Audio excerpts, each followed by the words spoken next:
Hello, good evening, everyone. Can you see me? Am I visible and audible? Good evening, Soeb. Good evening, Kunal.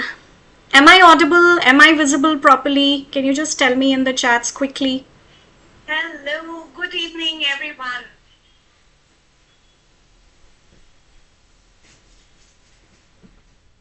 Okay.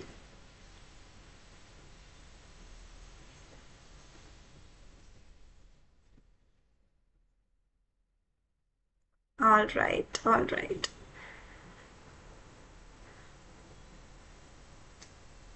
Okay. So what I'm going to do is I'm going to wait for exactly 2 minutes and then we're going to begin that session. Okay. It is so lovely to see the future managers here.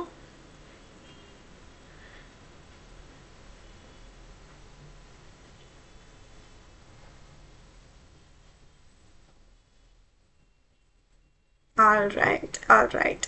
Okay, so while we are waiting to see if anybody else is joining, quickly chat में मुझे ये लिख के बताओ कि जितने भी लोग आप लोग यहाँ हो, how many of you find the decision making section of XAT very tricky?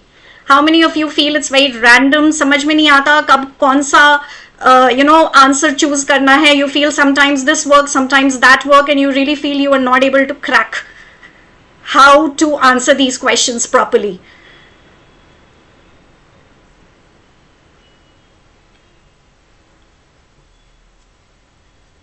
Hello, hi. Okay, I see a lot of people. Hi Aditya, hi Ronak, Surbhi. Help me go to IIM Ahmedabad. Okay. So right now, let us work on the decision making, Krishna. Focus on acing the XAT. And inshallah, IIM Ahmedabad bhi ho jayega. Let's go.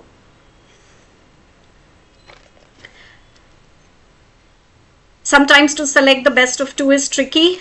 Okay, Surbi says it finally comes down to choosing the two best answers. Okay.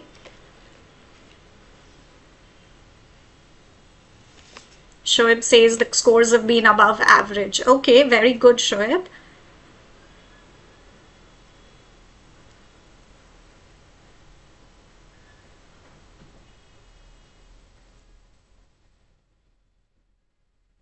Okay. All right, let's begin then.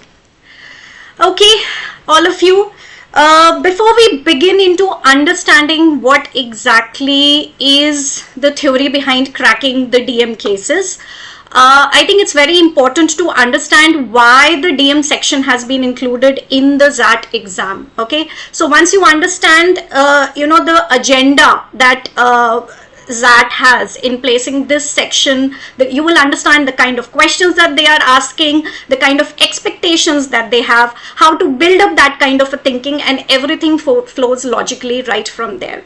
Okay, so why has decision making been included in XAT? Because all of you here are aspiring to become great managers. Am I correct? We all are writing CAT, XAT, ye sare exams. These are all the means, right? The final aim is to become a good manager.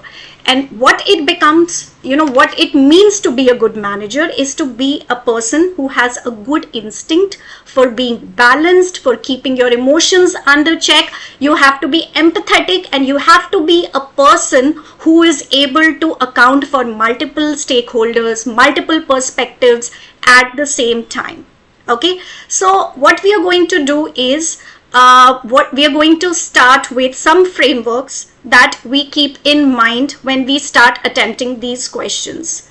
So let me take you through those framework. Okay, so these are certain questions that you need to ask yourself when you are preparing for the XAT exam. Okay, so number one, the biggest mistakes that all students do are they do not understand completely who all are the stakeholders involved. Okay, so the first thing you need to understand is an organization is very, very, very complex. There are multiple entities, not just people, but please pay attention. I'm, choosing the word entities here. An organization is formed by multiple entities. There are the shareholders, there are the high level of management, there is mid level of managers, there are lower level of people who are working. At the same time, there is media, there are various support groups. There is also the environment that can be considered as a stakeholder. Now, the problem with too many stakeholders being involved is that each stakeholder has its own agenda. The shareholders will want profit.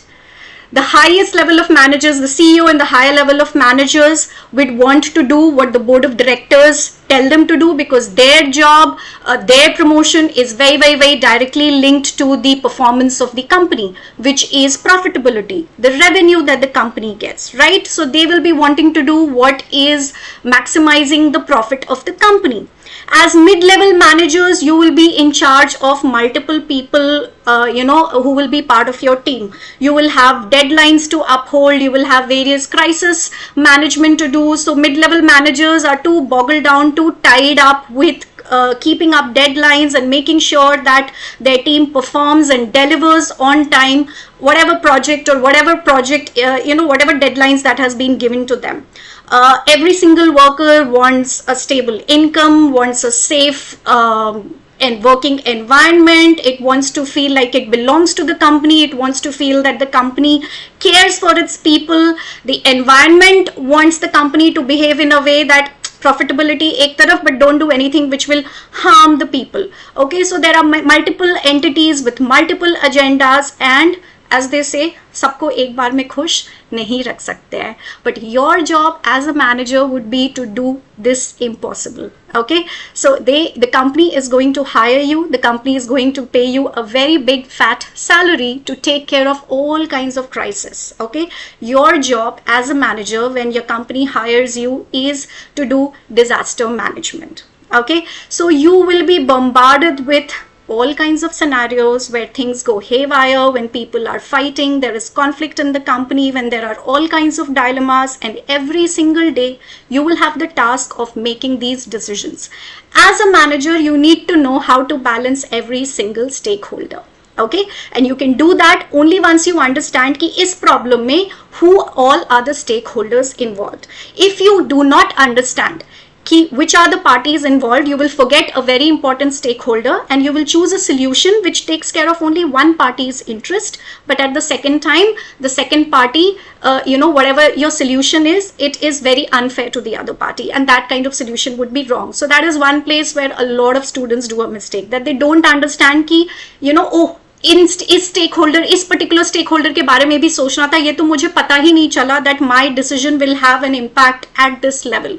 So every single management decision has a ripple effect, a cascading effect. Okay, so the number one place where you do mistakes is you are not able to understand the extent that your decision will go, who all are the people who will get impacted by the decision. So we have to take a bird's eye view and we have to understand that, okay, if I'm going to make this decision, who all are the people who will be involved because of this decision. Okay, so let me ask you a question. Okay, so let's say you are a manager,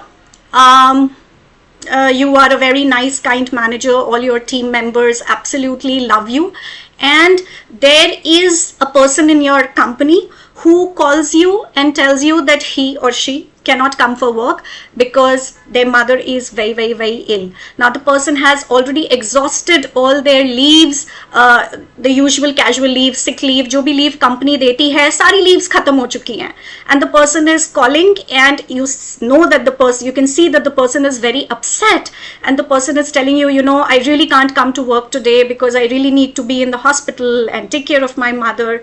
What would you as a manager do? So can you quickly type your thoughts in the chat and tell me what do you think as a manager, a good manager would do?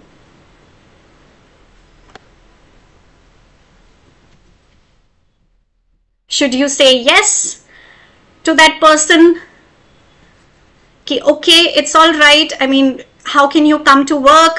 You will not be able to concentrate if you come to work. एक ही तो दिन है, छुट्टी ले लो. Or will you say no? Work from home? Okay, very good attempt. I know I did not give you options, but let's say work from home is not a company policy. So the company does not provide work from home. Okay, so it's the kind of company where you need to come for work to the office every day. Paid leave. So you will give the employee a leave and you will also pay the employee for that. Earned leave? No, all leaves are exhausted. I guess what you meant was earned leave. No. All kinds of leaves are exhausted. The person has no leave left and he is trying to appeal to your kind nature that is bar jaane do. Just turn a blind eye. My mother is very, very, very sick. Grant him leave. Durgesh says grant him leave. No paid leaves. All those people who are telling paid leave, there are no paid leaves. Okay, all kinds of leaves are exhausted. Half day, postpone the task temporarily, Krishna says. Okay, unpaid leave, grant a leave with a pay cut. Okay, depends on the immediate situation on hand. Okay, so why I asked you this question was to make a very, very, very important point. Okay, and it is very important that you understand. Now, this is the second biggest mistake that students do while attending the DM questions. Each one of us have very, very, very different personalities. We're all very different kinds of people and we all have a very different moral compass, I would say, when it comes to an individual level. Some of us are kinder than other people. Some of us are more considerate. Some of us are very principled ki nahi, rules must be followed no matter what, whereas others would be like, nahi, it's okay. I mean, we should also be kind and ek hi to din hai, ek din se kya ho jayega, company एक employ के बिना भी एक दिन चल सकती है. So why not? Let's give this employee a one-day leave. Okay. Now this is where I invite you to take 2 steps back, because you are not ordinary people. You are the people who want to become managers, right? So you have to start building that manager attitude. As a manager, you have to understand that every single decision that you take does not just have an immediate impact on the person who is right in front of you. It has an impact on the organization as a whole. It also has an impact on other people of your team, other people in the organization. Every single time you behave in a certain way, you risk the idea of setting up a precedence. Okay, so let's say you give this guy, out of kindness of your heart, 1 day of leave. कि चलो, I will turn a blind eye. You don't have leave available. ले लो leave. Okay, तुम्हारे बिना company चल जाएगी. We will manage. What happens is, what do other people in your team when they see this do? Okay, so there is a reason why different policies are made in a company. Okay, when you make exceptions for any one person, other people start expecting that then you will make exceptions for them too. Tomorrow you realize, the next week you realize, the next month you realize the number of people who have started approaching you with asking for leave, citing or quoting, my mother is ill, my wife is ill, my son is ill, has increased more than 200%. Who do you say no to now? Once you give an exception to one person, you have to ask yourself, am I okay giving this exception to every single person in my team or in this company? How is the company going to run if every single time someone fallen ill, you start giving them off? Okay, and at what point you will decide whether what they are saying is genuine, because ek aadmi ke liye you feel it's a one-off thing. You have to understand that when it comes to an organization, there is nothing called a one-off thing. Whatever you do for one person, you have to be ready to do it for everyone. And once you start doing it for everyone, the entire culture, the leave policy goes for a toss, the entire culture in the organization goes for a toss. People start gaming the system. Okay, they want to go for a holiday, they will put in as, okay, my leaves are over, but you know, in this organization we are very kind people, my mother is ill, my so and so is ill, everybody will start appealing to you on the basis of kindness, which is why you have to think very hard when you make an exception. Okay, so the point that I am trying to put forth to you is understanding the cascading effects, the ripple effects that one small decision you take as a manager can have at a bigger scale. Okay, you thought this was a simple question of whether or not you accept or whether or not you approve one person's leave request. No. This was a question of whether you as a manager, you are going to completely destroy the entire leave policy and the culture of how fairly leaves are allotted to people in the organization. Okay, so okay, let's not get into too many nitty-gritties. I did not give you a lot of, this was a very open-ended question, but I think most of you got the point. Okay, most of you got the point that I was trying to convey. Every single time you make a decision, especially in a exam question, if it is a decision about exception, ask yourself, am I okay as a manager? Will I be okay as a manager to give this exception to every single person in the company? Because tomorrow, once the floodgates open, you will not be able to decide who to give the exception to and who not to. Who are you to decide kiski leave request genuine hai, kiski nahi hai? Are you going to go to everyone's house and find out kiski mom actually mein bimar hai? And before you know, things start cascading, it becomes too big.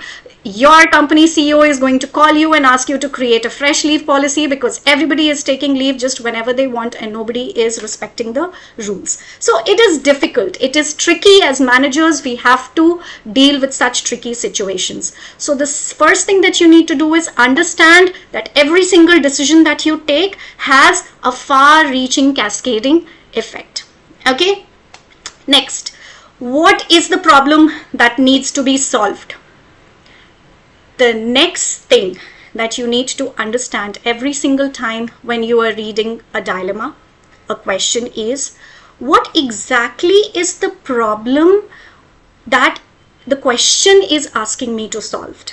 There'll be a lot of information many times, a lot of distracting information that is given in the question that is meant to appeal to the emotional side of your personality. It's meant to, I told you, human beings are very emotional. We are very irrational. A lot of decisions that we take at a personal level are not done as rationally as we would like to think that they are. Okay, we do a lot of decisions, we make a lot of choices in the name of friendship, in the name of loyalty, in the name of family. आपका दोस्त एक call करेगा, यार मुझे तेरी जरूरत है, I need you to be there, I am in trouble.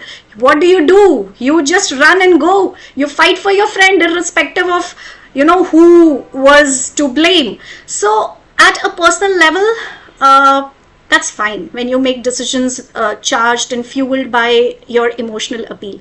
But at the professional level, at the same time, you have to learn to keep your opinions, your personal emotions aside, take 2 steps back and then think, as a manager, I am going to be in charge of multiple people's livelihood. I'm going to be in charge of multiple people's careers. Your decisions are going to decide who gets hired, who gets fired, who gets promoted, kiski salary badhegi. So many important decisions of other people depend on you. You have to learn how to take a balanced approach to solving these kinds of dilemma. Okay, so understand what is the problem that needs to be solved. Some of the solutions that will be given to you may seem like an okay solution when you read them, but they are not solutions that are essentially going to make any effect on what needs to be solved.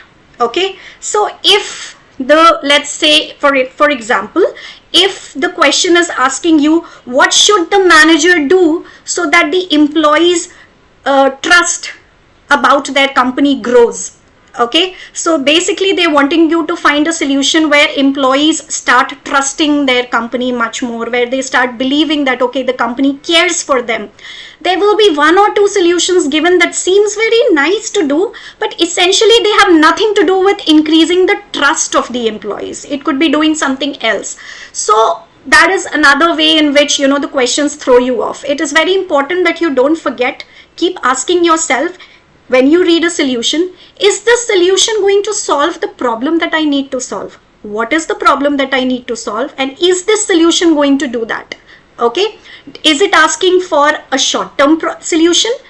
Is it asking for a long-term solution? Because both are going to be very, very, very different. A lot of the times, again, you know, as students, we are used to finding immediate short-term solutions to problems. The problem with short-term solutions are they are very reactive. Okay, ये हुआ तो इसको solve करने के लिए ये करना चाहिए immediately. Okay, somebody has done this, should I fire this person? XYZ has happened, let's say the public is enraged, what should I do to immediately placate the public? Okay, as managers and possibly the next generation CEOs, you have to understand, you have to take a long-term perspective. Okay, sometimes, many times in questions, it will be written there, okay, that the kind of solution that they want is a long-term solution. Or sometimes the situation is such that it warrants you to first find an immediate solution because the emergency is such. अब आग लग गई है तो you have to पहले आग बुझाओगे आप,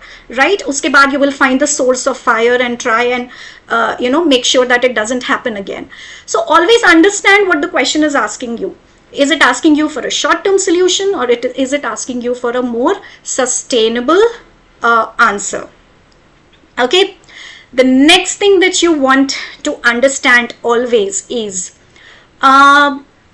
what is the company's objective. I think especially if you are a fresher, you know, fresh graduate who has not really worked before, it doesn't come intuitively to us. Okay, so what I mean by understanding the company's objectives, the company may have certain rules, okay, which are like hard rules. It determines the overall culture of the company, the overall image of the company. For example, when I say Tatas, okay, the word trust comes into mind.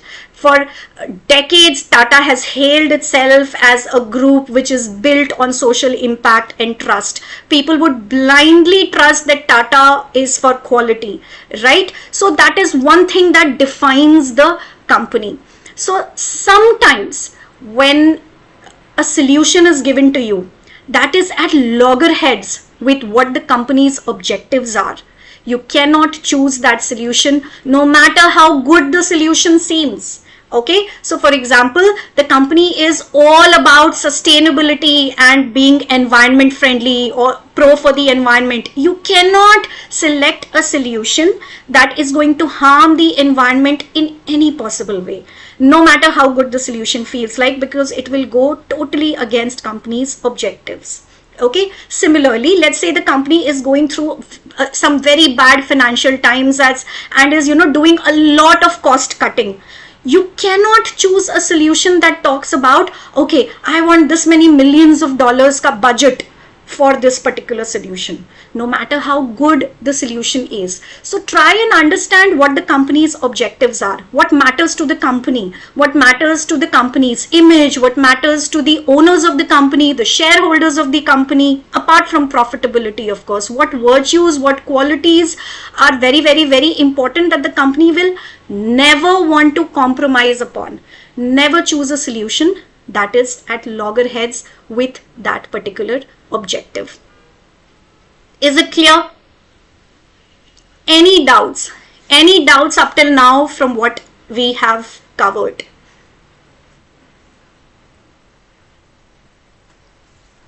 Is it making sense?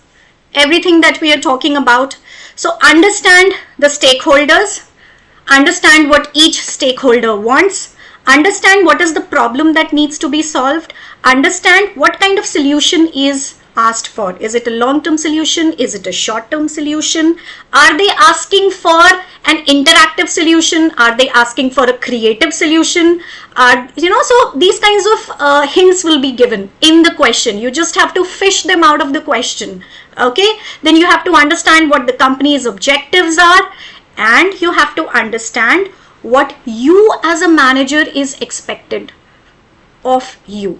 Okay, as a manager, you are expected to take care of what is important for the company. As manager, you are expected to take care of whatever are in the best interest of all the people that are below you.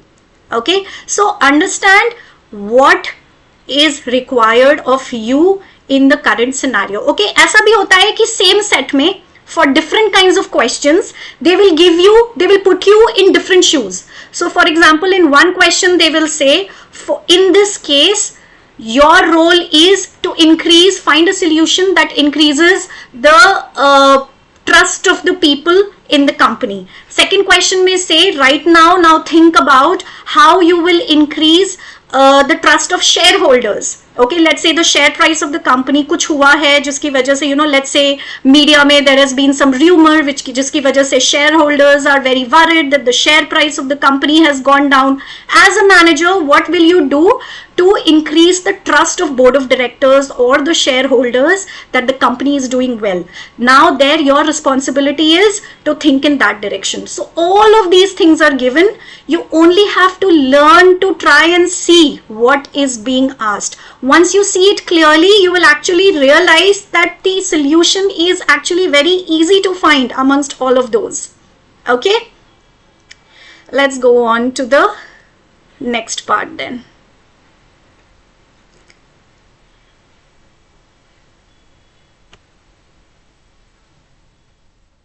One minute, just give me a minute. All right. So let's see how we are going to start tackling the questions. Okay. So I want you to be very, very, very clear on one thing. When it comes to decision making, because we are when you're training for CAT, you give mocks, you train for VRC, LRDI, and Quant. There is always a right answer.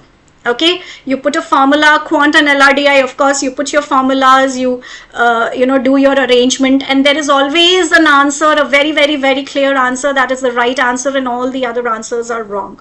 Okay, so in decision making, never, never, never look for the correct answer.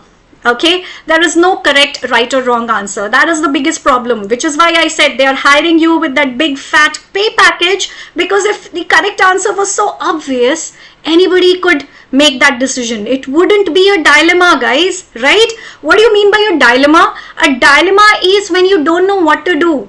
Why do you not know what to do? Because both options may be equally good or both options are bad options. You don't know which one to choose. So your job is most often in these dilemmas to choose between two bad options. So if they are bad, they cannot be right. But your job is to eliminate all the options which are absolutely wrong. Whatever remains is the least worst of all, and that is your answer. Okay, so never, never, never go for looking for the right answer.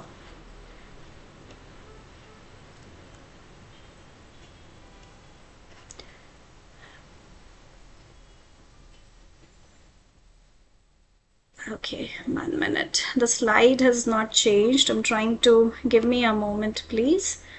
I tried to change the slide, but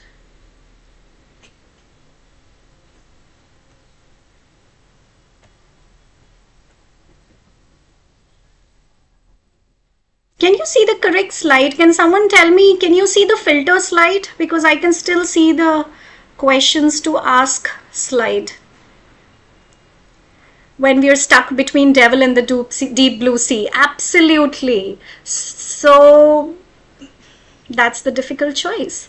You can see the filter wala slide, filters to apply. All right. I couldn't see it here.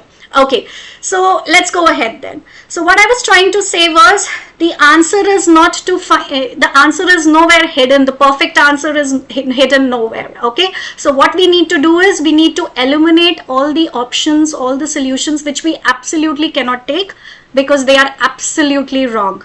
Okay, so our job, out of 4 given options, there would be 3 which should absolutely not be taken because there is something very, very critical, something very critically wrong with them, a red flag, which a line that should not be crossed.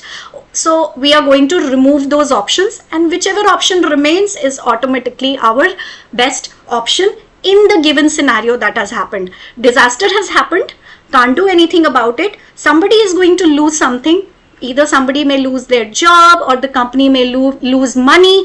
किसी का कुछ तो खोने वाला है. Okay, but who should it be, how much the loss should be, all of those difficult decisions we need to decide. Okay, so let's go about understanding how are we going to eliminate the wrong options. Okay, so the first filter that you apply is, are there any options which are illegal, outside the boundaries, outside the framework of law? If there is anything which is illegal, no matter how virtuous it is, you just can't do it. Okay, no matter how kind you are or what kind of moral compass you want to apply in this exam, it's absolutely frowned upon. Okay, so anything illegal, that is very, very, very clear, immediately cross out those options. The next filter that you need to apply is there any option which is unethical?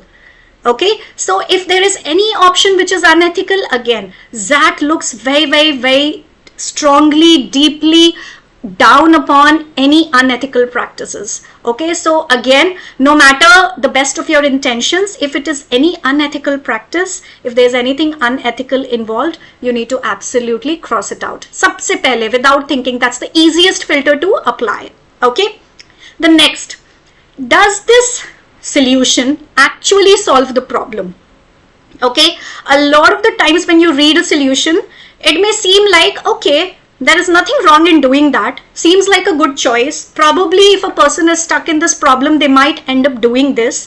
But then you have to ask, क्या ये करने से जो problem actually है वो solve होगी, or is it just an emotional reaction to it, or it might in many cases create a new problem. Okay, so ask yourself, this was the problem जिसका solution मुझे ढूंढना था, ये करने से क्या वो problem really solve होगी?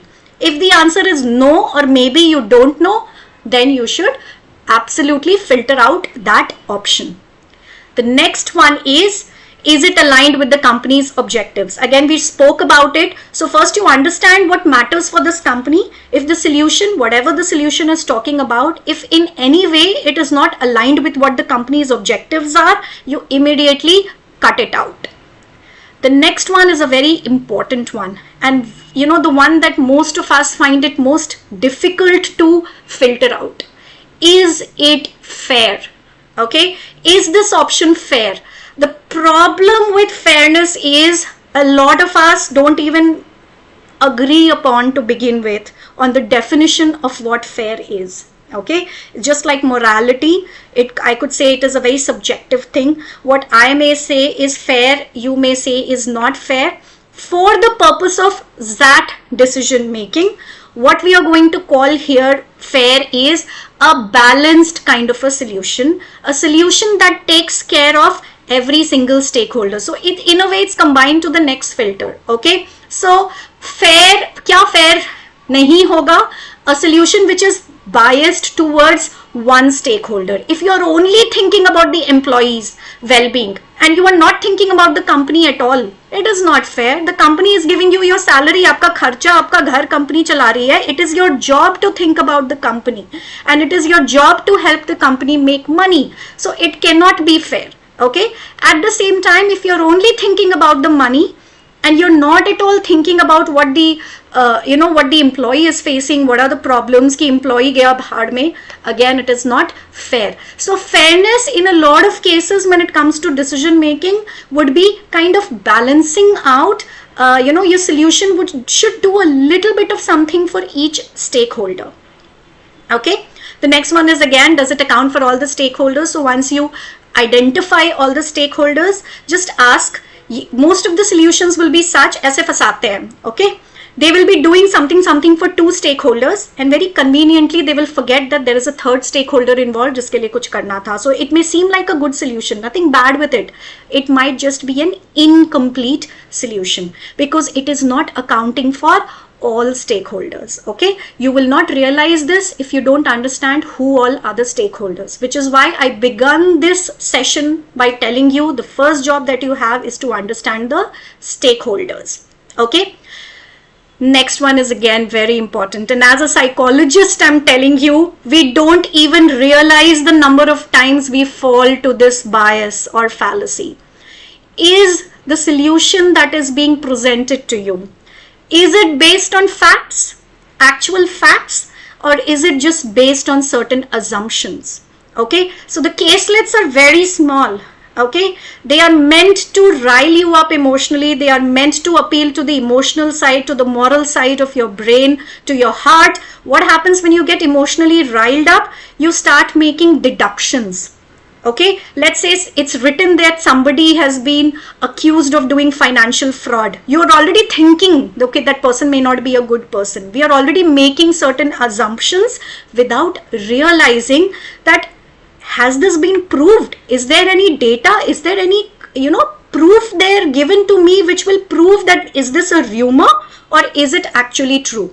Okay, so be very, very, very disconnected when you are reading the questions, when you're reading about the people, the characters in the story.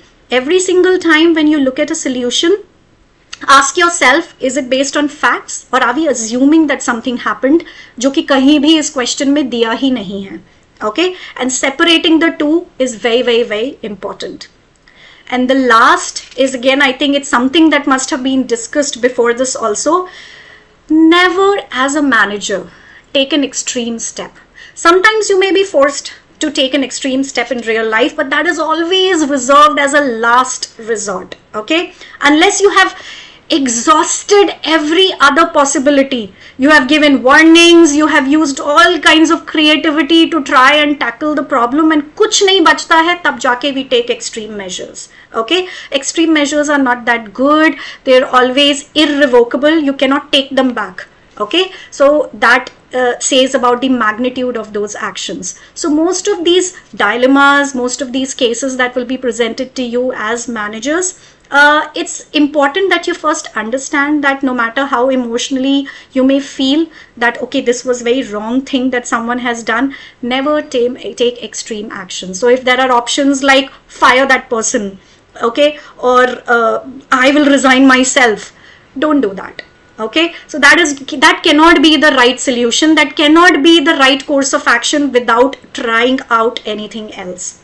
Okay, on the other hand, when I talk about extreme, it's not just the negative. Okay, so if you feel like you don't know what to do, you cannot say that, okay, I will resign. Okay, so either saying that, okay, I will fire the employee, or saying that, nahi, employee ko rehne dete, as a manager I will resign. How does that solve the problem? Okay, you are not finding the solution for a problem that you were hired to do. On the other hand, you're telling the company, I'm incapable of solving this problem, I am resigning and going, so they have to find someone else to solve the problem. The problem remains. So that cannot be the solution. Okay, so never take any extreme. Okay, I think one thing that I forgot to put here is cases of incomplete information. I've seen a lot of caselets in XAT where they give you incomplete information, like something happened and you don't know what happened exactly, you cannot be sure about it, but they're asking you, okay, what should you do? Okay, so let's say there has been a fight between two people in your team, and one is saying iski galti thi and the other is saying nahi iski galti thi, and they come to you because you are their manager fighting, and then you are like, what to do? So there will be options like दोनों को भगा दो या दोनों को punish कर दो or something like that. You can't do that, right? Because that would be a stupid thing to do. Without even finding out कि किसकी गलती थी, you cannot punish two people. But then saying don't do anything again is another extreme, because you need to do something. You are the manager. So what do you do when you don't have information? always, in most cases, if not always, in most cases, the answer is you always form a committee, or you get a third party, you get a third neutral member to gather more information, and then you deter taking the decision till you have all the information. As a manager, it's very, very, very important for you to understand, don't take rash decisions, especially if you do not have all the data, all the information at hand. Sometimes waiting for the right moment is also a virtue. Okay, so whenever there are cases given where you don't have enough information and you see an option that you will form a committee to gather more information, always keep an eye out for that. That might be a good idea. Okay. Any doubts? So with that, I think I am done giving you tips and tricks about how to go about these questions. I think that was too long a lecture. We are going to now just dive into the questions and try and apply these principles. Okay. Any questions that I can solve before we begin?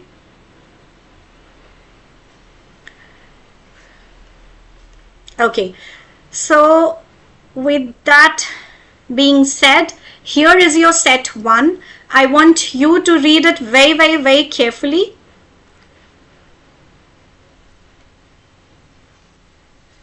And then I'll show you the question related to the set.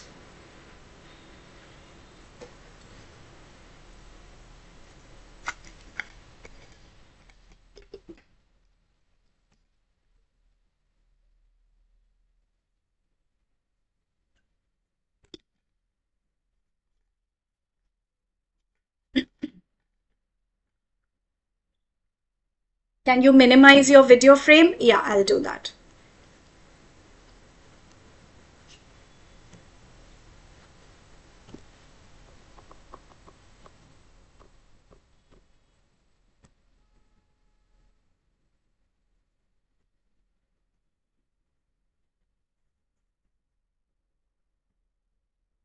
Is it fine now?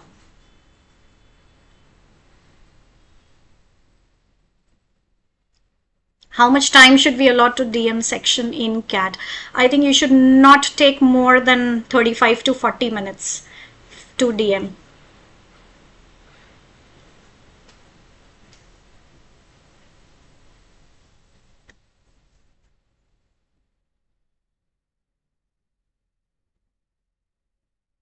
Ethic का question है, ठीक है, solve करो फिर Kunal. Done reading?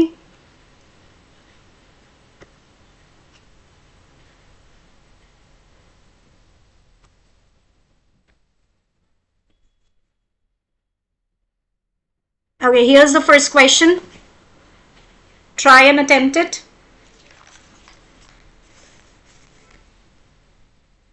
I hope you can see the question on your screen.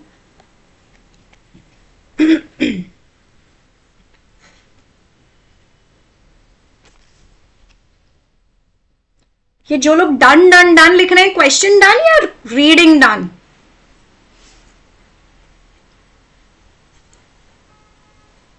Okay, I forgot to tell you, do not solve the question, but do not write the answers in the chat. Okay, so in all my classes, I would really, really request you, those who have solved the question, don't put the answers in the chat. I feel it kind of interferes with the decision making of other people who are reading, you know. एक बार answers आने लगते हैं लोगों के 1 1 2 2 3 3, even if you feel 4 is the answer, you will get biased. यार ये सबको लग रहा है 1 या 2 है.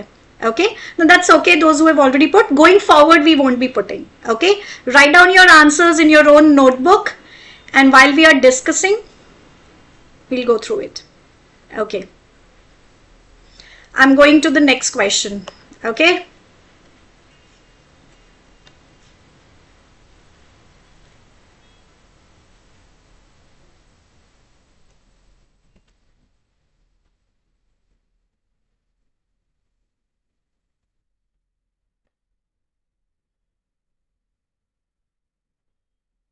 peer pressure.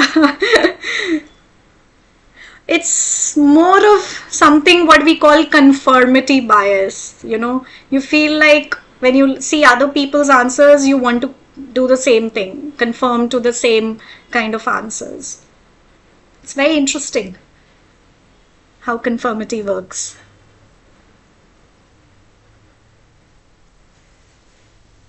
Okay, done. Second question. Come on, guys. I really, really want you to have fun while solving DM questions. You know, it's very refreshing after doing all the quant and the LRDI and the VARC. It can be fun if you do it properly.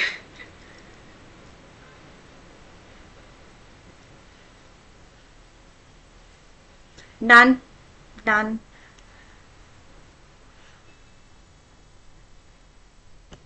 Okay, one last question for the set.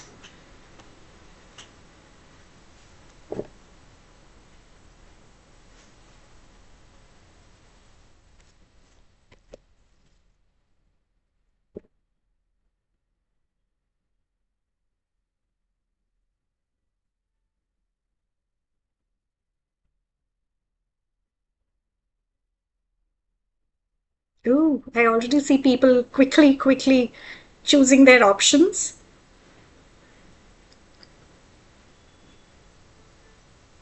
Yeah, because it's very instinctive. Okay, so decision making is very instinctive. It's very indicative of how you think. All of us have a very unique thought pattern, way of thinking, and I'll talk about, before we start discussing, I'm going to talk about how you should be analyzing these answers. Okay, done. All right, I will quickly go through the questions one more time for anybody who has missed them out. This was the first question.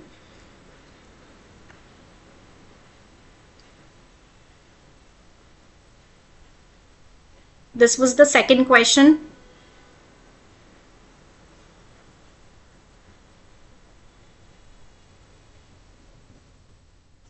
And this was the third question. Okay. All right. Exonerated, what does it mean? Okay, I'll explain that, Aritra.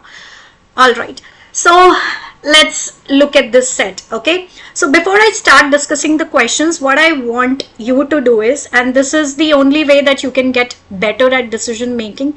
So when you are solving DMK questions, it doesn't matter while you are practicing whether you get the questions right or not. As somebody was saying, you attempt them very quickly, and you know, your gut tells you based on how you think that this is what, you know, what needs to be done. What you need to do is, once you hear the right answer, okay, and let's say it is different from what you thought the right answer was, whoever is telling you the right answer will tell you the rationalization behind it. Okay, what was the logic कि B नहीं C सही answer है. Try and listen and understand very actively the logic that is being given. Okay, and then internalize that logic, that in such kind of dilemmas, when this is at stake, when this is being weighed against this risk, the right thing to do is to choose this. Okay, so internalize that. So next time when a similar kind of dilemma is being presented, of course the situation may be different, but the nature of dilemma may be the same. Your, you know, way of thinking, the way you start thinking would automatically then tell you ki, you know, again, in this kind of dilemma, you give more importance to X versus Y. Okay, so always internalize the logic, and this is how your own pattern of thinking, you kind of tune it more similar to what the XAT is expecting you to think like. Okay, the managerial way of thinking, you may be somewhere here, the managerial view of thinking is somewhere here. With every question that you do, you kind of fine tune yourself to try and come a little closer to how the so-called perfect manager would have behaved like. Okay, none of us are perfect, but we can try to just come a little bit closer to that way of thinking as compared to where we were before. All right, then let's look at this set. Ava is the CEO of Ratan Brothers, bicycle manufacturing company. What does Ava do? Her nephew Bhushan, she makes him the head of procurement. Okay, so here there is a bit of nepotism involved. Okay, I hope you understand what nepotism is, when people say that you have secured a position because of the family connections and not because of your skill. Okay, so here it says that Bhushan has completed 5 years in the organization. So it's not that he hasn't done anything in the organization. He's done some, he's completed 5 years. After that, he has been made the head of procurement. Okay, after promotion, he was made the quality head, quality council head. After that, what did he do? There is a supplier of ball bearings and he changes to another supplier. Okay, so there is a supplier who was supplying to their company for a really long time. But what Bhushan does is, after he becomes the head of the quality council, he immediately changes to a new supplier. Okay, now the old supplier is not happy. He has publicly alleged that Bhushan has accepted bribe from the new supplier, which is why he has changed to the new supplier. Post this public allegation, the share price of Ratan Brothers has started falling. Okay, it's very important that you understand these terms when you see it in any kind of a business case study. What does it mean when you hear that the share price of a company has fallen down?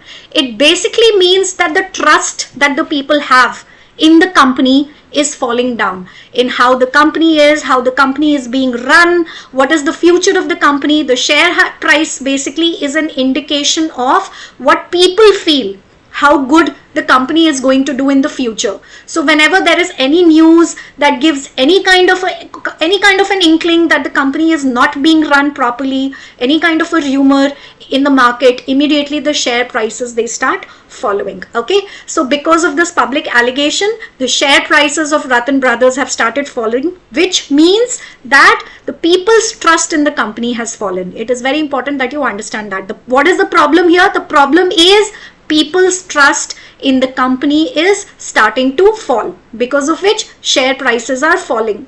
So what is the best option for Ava? To immediately stem the falling stock prices. Again, I told you, you have to fish out the right words that indicate what is expected from you.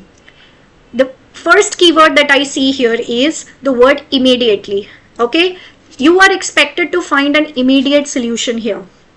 Long term बाद में आएगा, but अगर share price गिर रही है, that is kind of a crisis, an emergency situation in a company. Nobody likes it if the share prices of a company suddenly falls very steeply. Okay, so immediate solution चाहिए. And what is the problem? Identify the problem. The problem is falling stock prices.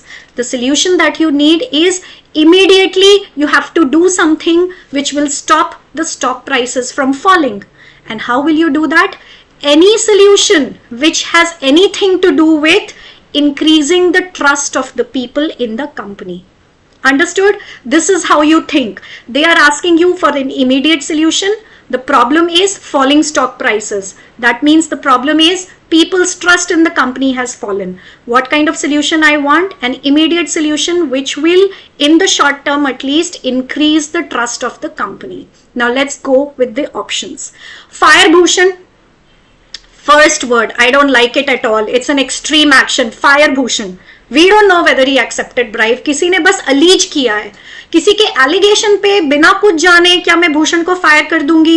Less likely. I don't even want to read through the next of the options. They are all extreme options. Blacklist Dave and Sons and inform the press. All extreme actions are very, very, very bad solution. We don't want to do any of that. Okay. Next, issue a press statement that a committee has been formed to look into the matter. Okay. Now, I know I told you that when you have incomplete information, a very good thing to do is to form a review committee. But again, please try and understand, what did I ask you? You need to find a solution for the problem right now that is being described. Okay. The problem is not to right now find out whether Bhushan actually took the bribe or not. वो बाद में you will solve. Actually, पता करना कि bribe लिया कि नहीं, क्या हुआ, कैसे हुआ, all of that will happen, keep happening in the long run. But the first biggest emergency problem in hand is लोगों का trust company में कैसे बढ़ाएं. And the second option does not solve that problem. Now you understand how those filters that I told you have to apply. I told you there could be a solution which may feel like a right thing to do, but it is not the first thing. Yes, you will get a committee together, correct?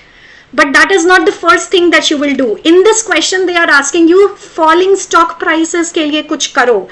And setting up a review committee is not going to increase the stock prices. In fact, it is going to tell the public that you suspect that something went wrong.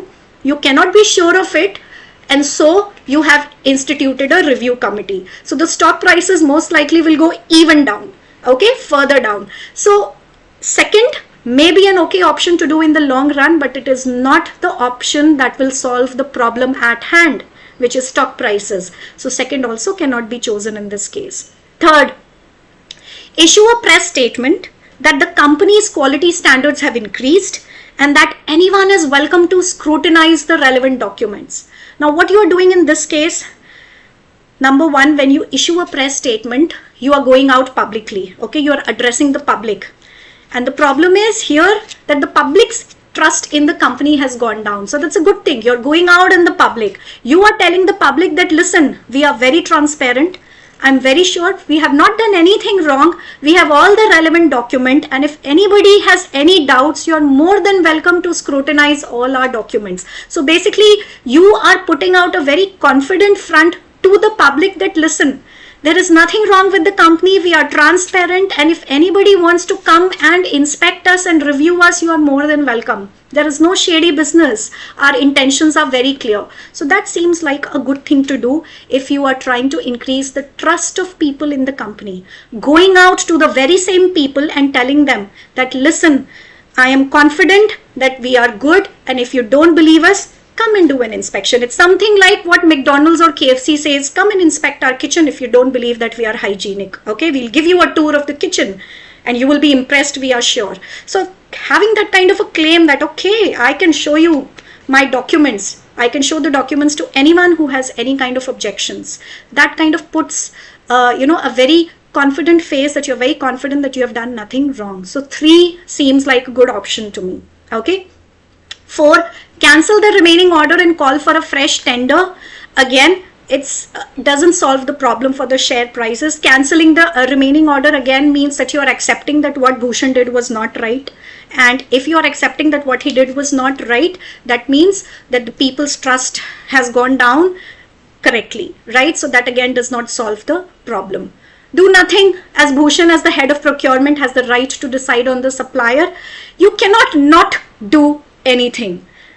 Do nothing can never be a solution. Okay, so whenever there is a crisis, you need to do something. Okay, the people are saying that they don't trust you. You can't say I don't care.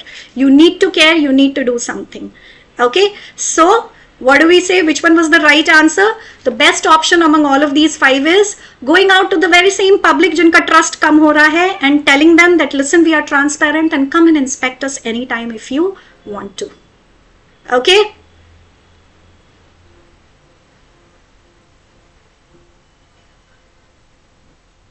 Okay, let's go on to the second question. Okay, so what does AVA do now? Under pressure from media and suppliers, AVA constitutes a cross-functional committee of senior executives to investigate Dev and Sons allegation against Bhushan. So now a committee has been constituted. Okay. Now the committee has exonerated Bhushan. Somebody was asking what exonerated mean. Exonerated means the committee has cleared Bhushan's name. The committee has said that Bhushan has has done all the investigation and decided that the allegations are wrong. Bhushan did not take any bribe. However, in spite of committee clearing Bhushan's name, rumors within the organization have begun to spread that the decision was influenced by nepotism. Nepotism, again, if nobody, I think after Alia Bhatt, everybody understands the meaning of the word nepotism. But if you don't know, nepotism is basically the practice of favoring someone because they belong to the same family. So they are saying Bhushan was made the head of the council, head of the procurement and head of the quality control council only because he was Eva's nephew, not because of his skill. So these are rumors. Okay. So which of the following should be the best response from Eva? So what is the problem here again? Understand the problem. The problem are the rumors being spread, okay, in the entire organization. What should Eva do now that the rumors are spreading? Do nothing. Again, as soon as I read that do nothing, I mean that there's something wrong with that. You need to do something. It's your organization. These are your people. If they don't believe that your organization is running transparently, they're not going to have any respect for the company. They are not going to be as productive, in the company. So do nothing is not an option. Force Bhushan to resign temporarily. Again, I will not even read the remaining part of the sentence here. Why should Bhushan resign? Okay, the committee has already cleared Bhushan's name. The fact here is stated. It's not an assumption anymore. The fact is that Bhushan did not take a bribe. Okay, there has been an investigation and he has not taken a bribe. Then why should he be punished? That does not seem like a fair option to Bhushan. Okay, so Bhushan should not be forced to resign when he hasn't done something wrong. So this does not seem like a good option. Third, communicate to all the shareholders that these kinds of practices are very common in organizations. So basically you're telling shareholders कि लोगों को बात करने दो, बातें तो चलती रहती हैं, कुछ नहीं होता है, कुछ नहीं होता है. Again, this is very similar to the first option, do nothing. You don't want to take that kind of an attitude. The entire culture, the entire belief system of the organization, that if people start believing that people are being promoted in the company because of nepotism and that somebody has taken bribe and gotten away with it, that is a very bad precedent to set, right? So you don't want that kind of rumor to spread that you can take a bribe and get away with it. Okay, so you don't communicate to the shareholders that it is okay and that it doesn't matter, because it is not okay. You need to do something. Sack all the employees who question the authority of Eva. Again, a very irrational extreme step. I mean, every time a rumor happens in your organization, you cannot just fire everyone. I mean, how will you find out who started the rumor?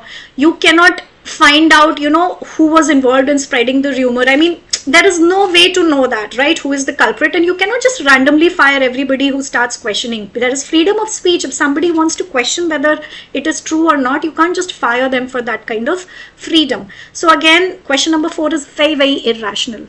Okay. Next is explain in a town hall meeting open to all the employees how the decision to exonerate Bhushan was taken.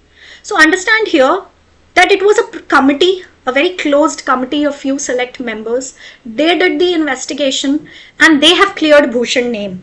But बाकी की organization में, between all the other employees, the rumor is spreading कि Bhushan took a bribe because they don't know why Bhushan's name has been cleared.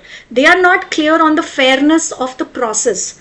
So one way to make them understand the fairness of the process would be put the process out there in the open to the very same people who are creating and spreading the rumors. Okay, always address the direct person who is the problem. Okay, in the last case we went to the public through the media because the trust of the public was the problem. Here the employees do not have trust in the system. So we call the employees for a common town hall meeting and we explain to them out there in the open the entire process of all the investigations that we did and how did we clear Bhushan's name, put all the evidence in front of them in a very transparent way and then clear Bhushan's name.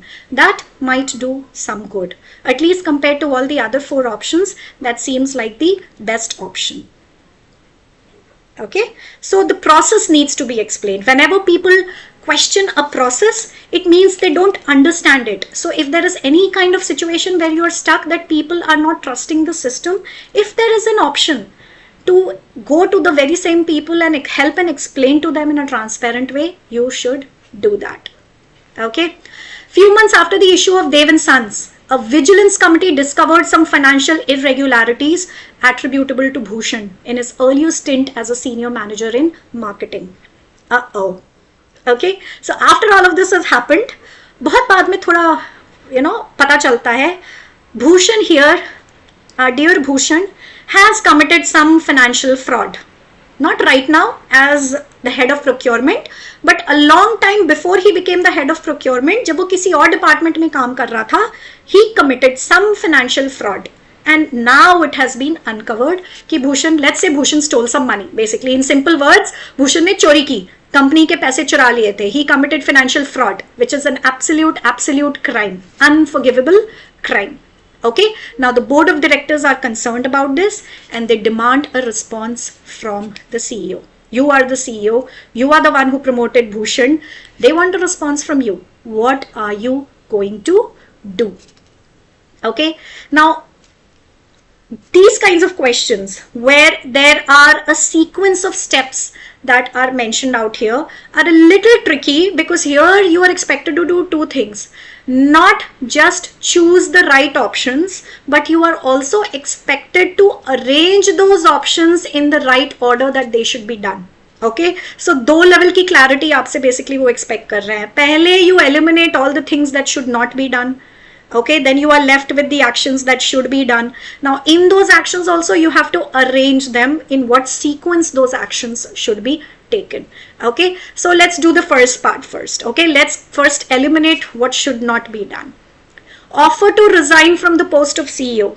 Since the CEO, since as the CEO, she is ultimately responsible for everything in the organization. How many of you feel like Eva should offer to resign?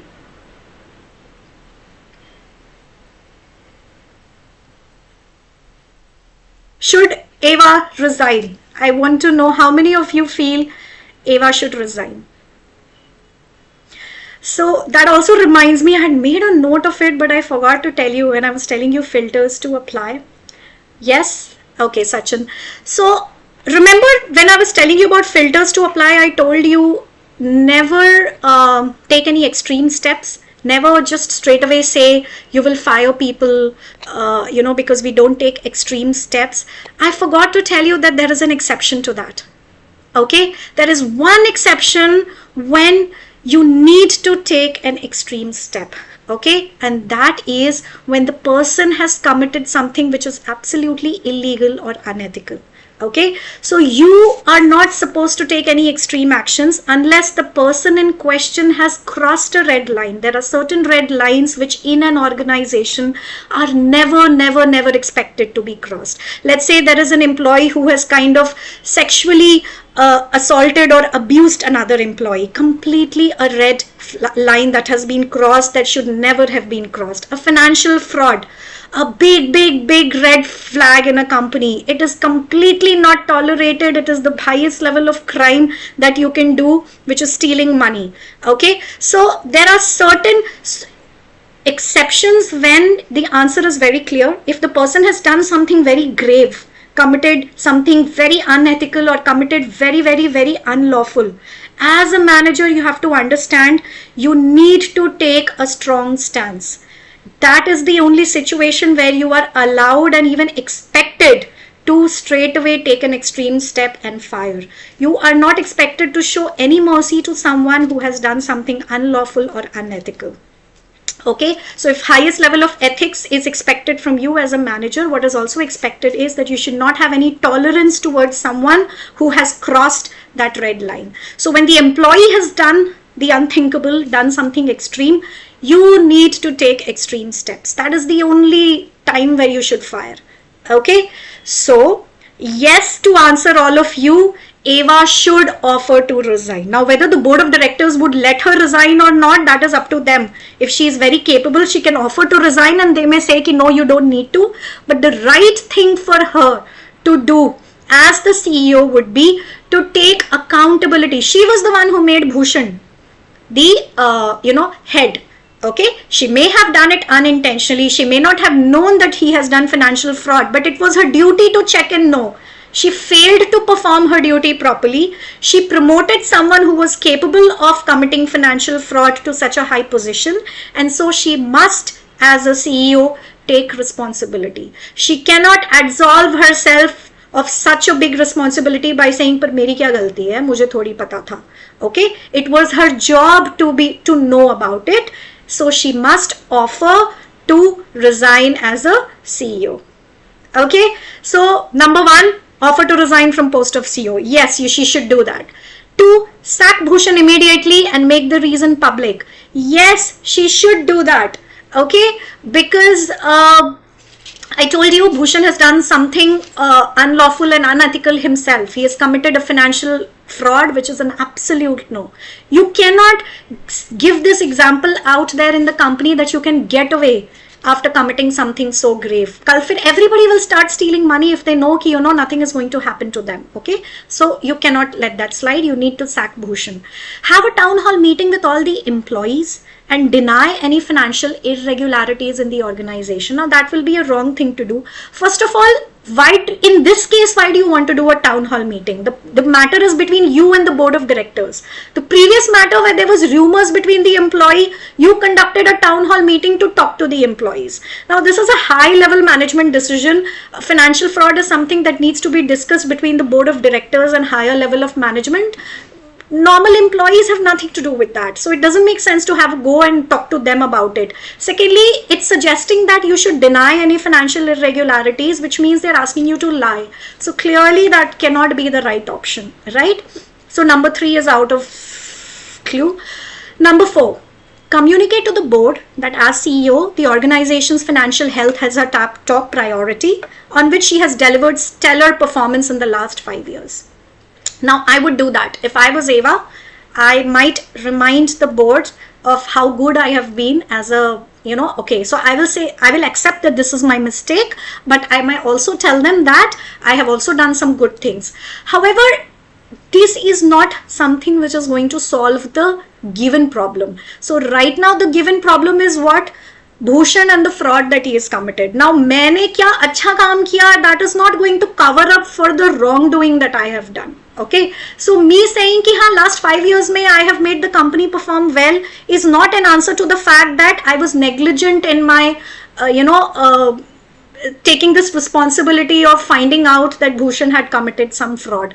So 4 is there's no harm in doing that, but it's not a solution which is catering to the problem at hand. So maybe we can just eliminate 4 from the equation.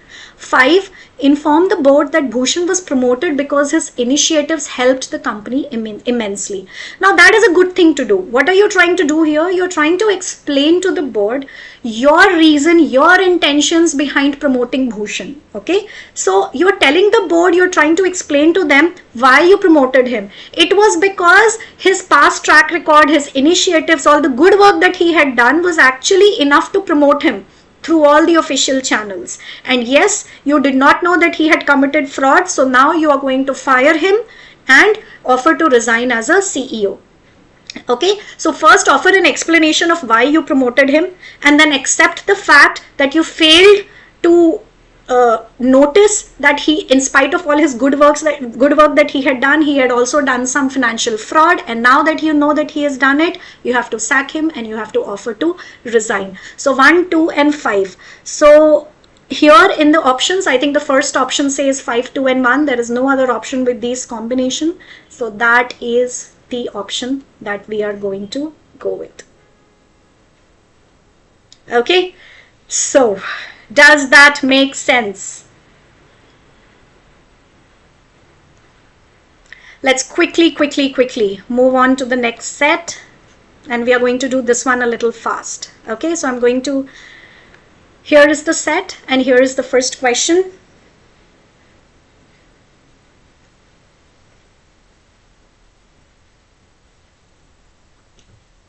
I'm going to give you exactly 2 minutes for this. Increase your speed now.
Okay, I see a lot of people are done with the first question.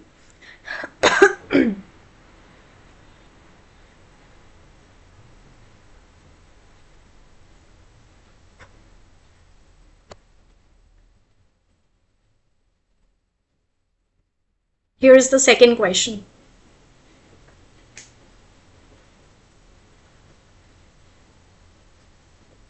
This is a little tricky one, but that's okay. Give it your best shot.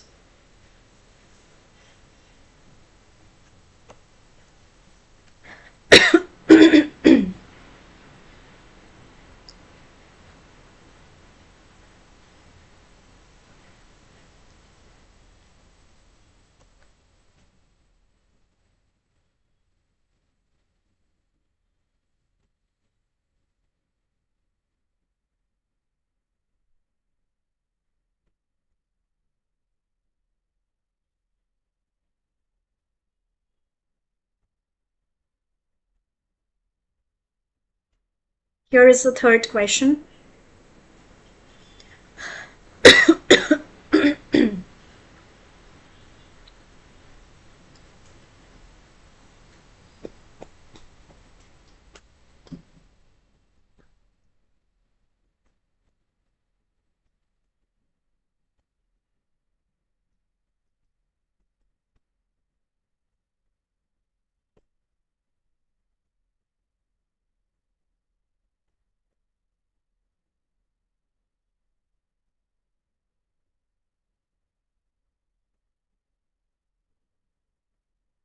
Done?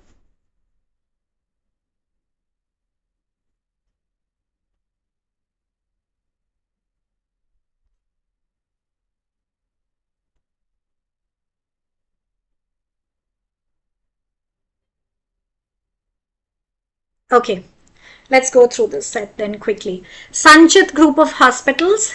What does it want? It wants to improve the success rate and patient satisfaction by 100%. Okay, it wants to double the satisfaction rate of patients within the coming next year. Okay, but the manager doesn't have any, the management does not have money to send people abroad for further training. So what does the management do? It has come up with a solution where those doctors who have high patient satisfaction rate, they are asked to mentor those who have less lower patient satisfaction rate. But the doctors are not liking this, because that means extra time of theirs just goes in mentoring. So less time seeing patients, more time mentoring. You're not getting paid extra for mentoring. So why would you want to do something that, that you're not getting paid to do for? They were not doing it before, and now suddenly this just feels like an extra work, that has been put on their shoulders. They're not liking it.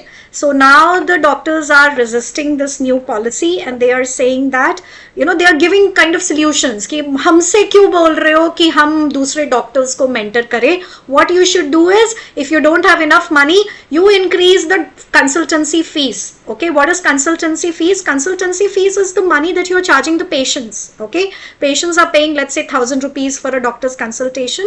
They are saying तुम उनकी fees बढ़ा दो, उनसे थोड़ा ज़्यादा पैसे ले लो. And in return, what you do is you hire some paramedics who will spend more time with the patients, making patients feel more comfortable, making patients feel nice, and who will try and connect with the patient, and that way the patient satisfaction rate would increase. So the doctors would come, they would listen to the patient's complaint, quickly write the medicine and go, but the paramedics would stay for a longer amount of time, listen to the patients, form a bond with the patients, communicate with them, and make them feel little cared for. Okay, so that way the patients would love coming to that hospital, and they would want to come again and again. So what the doctors are saying is, हमसे मत बोलो mentor करने के लिए, get extra money, increase the fees, get extra money, and use that money to hire paramedics who will spend more time with the patients to make them feel cared for, and thus increase the satisfaction level.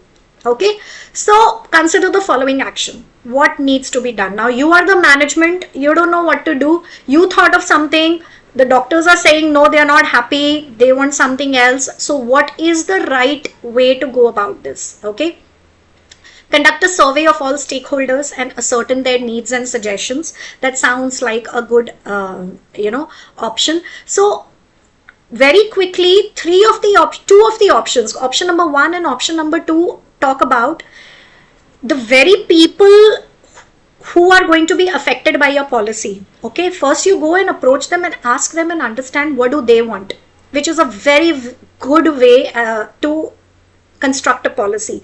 When you go about making a new policy, you cannot single-handedly, one-sidedly just decide.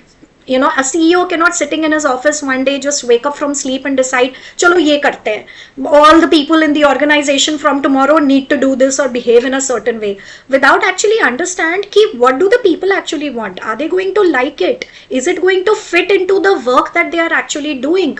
Or is it going to increase their productivity, efficiency, or is it going to decrease it? Okay, so you need to understand what the stakeholders who are going to get affected by a policy, what do they want? What do they think about it? So whenever there is a new policy, if there's any kind of a caselet that talks about a new policy that you want to construct, and if there is any solution which talks about discuss and brainstorm and ask the stakeholders themselves about, ask them for suggestions, involve them into the decision making process, it's a very good way to go. Okay, so from what I can see here is option 1 and 2 are talking about that. Conduct surveys, you ask the stakeholders what do they want, you build a consensus among the doctors and paramedics about how they feel they should go forward. You tell them this is the problem the hospital is facing, come up with the creative solution, something that you feel will work for you. That's a good way to go. So 1 and 2 seem like good ways. Prepare an action plan that details the roadmap along with financial implications. Why not? Once you understand what different stakeholders want, and once you take inputs and suggestions from all the stakeholders, of course, the next step would be then to create an action plan based on their feedback. Okay, and to create a roadmap about how you will do it, along with, because what is at stake here? Finances. So what will be the financial implication of the new policy that you will implement? So 1, 2 and 3 seem like good way to go. 4, design differential service packages based on affordability of the patients. How is that going to help at the problem at hand? Here you are saying that those people who can afford to pay more, you will ask them to pay more, and those people who can afford to pay less, you'll ask them to pay less. I mean, we're getting into the economics of it. It's something completely different from the problem that is being spoken at hand. Okay, so 4 does not seem like the correct option. Run a brainstorming session among the leading doctors of the area. Now, brainstorming session is a good thing, but why will you do it with the leading doctors of the area? It's the problem of the hospital. You want to do a brainstorming session with the doctors of the hospital, because those doctors will know what they are going through, what their way of working is, what hospital policy is, what will work, what will not work. Doesn't make sense कि आप बाहर जाके ये question पूछ रहे हो. Okay, so 1, 2 and 3 are the correct answer in this case. Next, which of the following decisions is most likely to satisfy all stakeholders? Okay, so who are the stakeholders here? You have the doctors, you have the paramedics, you have the patients, and you have the hospital management. Okay, you want to make the doctors happy, you want to make the paramedics happy, you want to make the customers happy, as well as the management of the hospital also should feel like it is getting what it wants, which is more patient coming, more revenue. So all of these stakeholders need to be satisfied. Let's see which one will do this. Increase the income of doctors and paramedics. Okay, so the doctors and paramedics will be happy if you do that. And the ambience of the hospital. That is a good thing. If you increase the ambience of the hospital, patients are also going to be very happy, and then more patients are going to come again, and then the revenue of the hospital will also go up if the patients are happy. So 1 is a good option. Let's look at the other options. Do we have anything better? Give 30% discount on medicines. If you give 30% discounts on medicines, patients are happy, but what about the doctors? Okay, so this is a clear example of eliminate an option if it takes care of only one stakeholder. A good option, but it takes care of only patients. It doesn't do anything for the doctors or the paramedics. Okay, so we'll eliminate this option. Increase the income of doctors and the number of paramedics. Okay, so here there is something written. Doctors felt that increases in spend time for the management. This would mean loss of. Okay, so here it says increase the number of doctors and number of paramedics. Okay, but you know what it would mean? Increasing the income of doctors and the number of paramedics. That is going to be more financial burden on the institute, but can be done. Okay, so 1 and 3 both are seem like a good option. If you increase the number of paramedics, the patients will also be happy. Patients are happy, the revenue may increase. So both 1 and 3 seem like possible options to me. 2 is eliminated. 4, raise income of doctors and reduce the waiting time of patients. Now, reducing the waiting time of patients is a consequence of doing something. Okay, you can't say you reduce the waiting time. How do you reduce the waiting time of patients? By doing what? Okay, so here reducing the waiting time of patients is the consequence. Okay, it should automatically happen if you increase the number of doctors, or if you do something else, some intervention you will do because of which the waiting time can decrease. Okay, you cannot directly, it's not in your hand to directly decrease the waiting time. So number 4 is a little vague. I still feel number 1 and 3 are the better ones. Okay, 5, allow the doctors to choose patients based on income levels. That is completely irreasonable. Why will you ask doctors to choose who they want to treat? There'll be a lot of biases that will creep in based on income. Don't want to get into that. That's a rabbit hole. It's completely illogical option. Now we are left with number 1 and 3. They are very close call. Number 1 talks about doctors, paramedics and ambience of the hospital, 3 things. Number 3 talks about income of doctors and number of paramedics, 2 things. Very close call, but between 1 and 3, I would say that number 1 has more number of things to offer. So the impact factor would be much higher than number 3.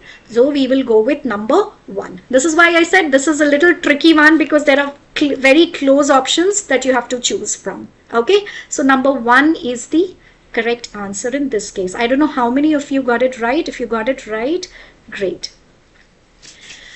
All right, the last one. Given the current situation, which of the following is the most interactive and effective way? Okay, so pay attention to these words: interactive, effective. These 2 words are telling you what kind of solutions we want. Okay, so don't find just any solution. Find a solution that is interactive. If a solution is good but is not interactive, that's not our solution. Okay, so it has to be interactive and it has to be effective. In doing what? Effective in increasing the learning between paramedics and doctors. You want paramedics and doctors to interact with each other and learn from each other.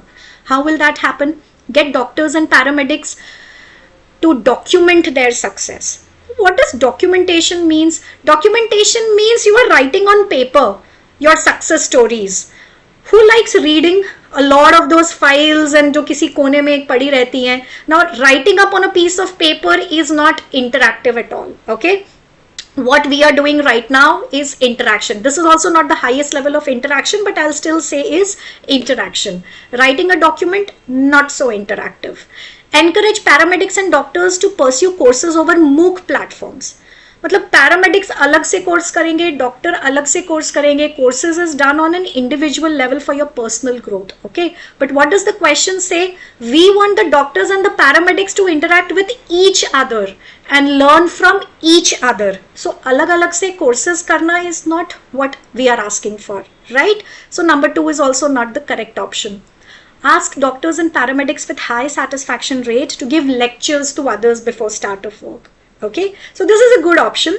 Here they are saying that people who are good at it should give lectures and explain to others. Okay, now lectures are good, but lectures means one person is talking and the other person is listening.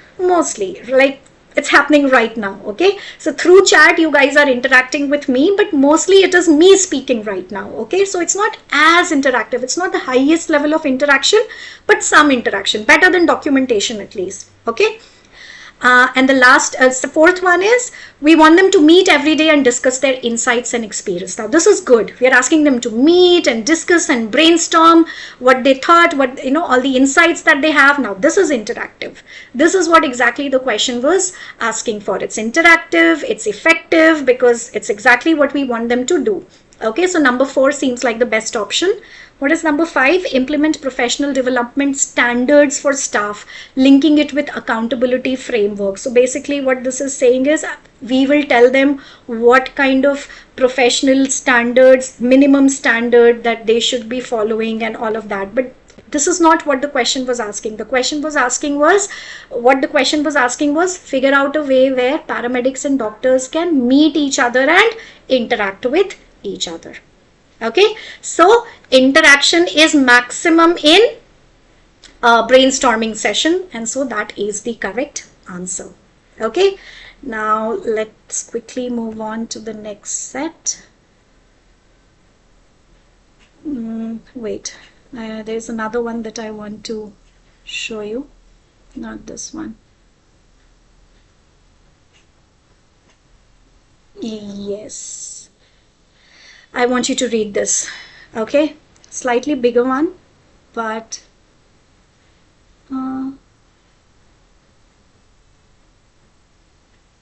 yeah.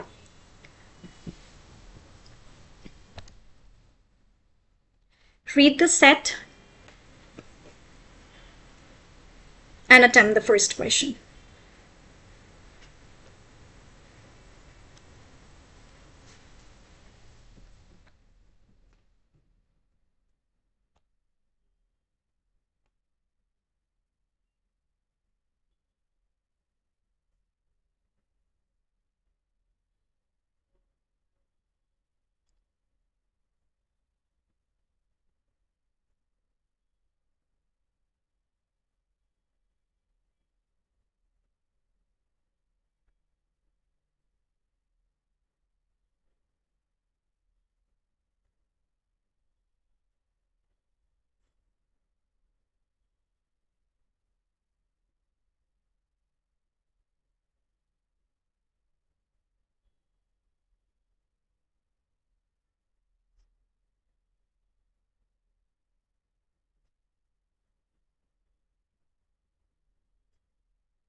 This was already done.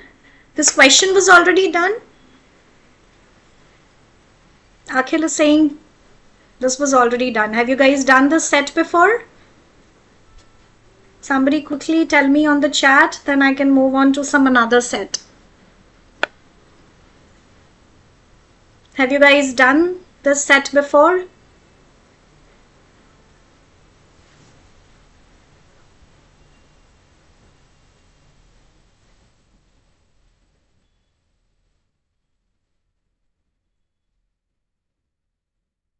Reduce the frame. Is it coming in the way? Acha, okay. Wait.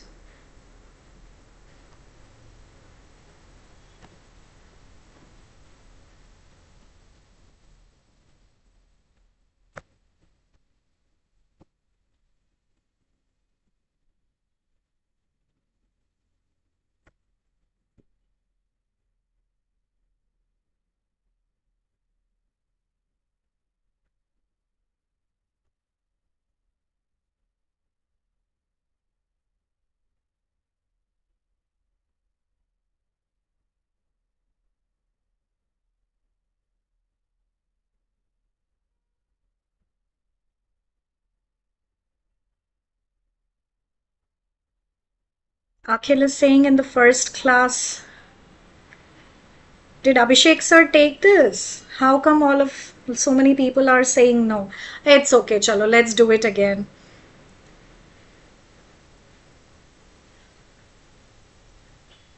We'll do it quickly then, because then you guys already must know the right answer.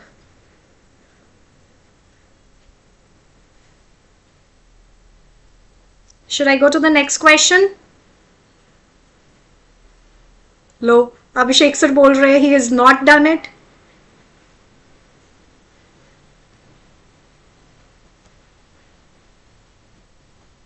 How many of you are done with the first question?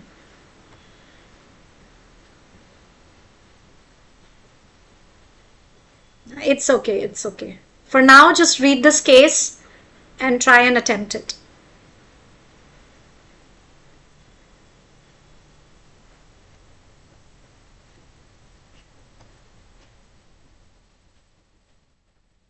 This is the second question.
Done?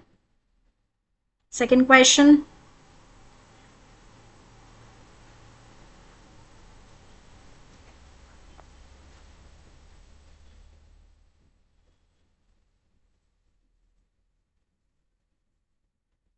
I hope all of you who are watching the stream, even if you're not actively participating in the chat, I hope all of you are actually trying to attempt the questions from your side. This is a tricky one? Good. Then I've chosen the right questions. Okay, I'm moving on to the third question. Here's the third question.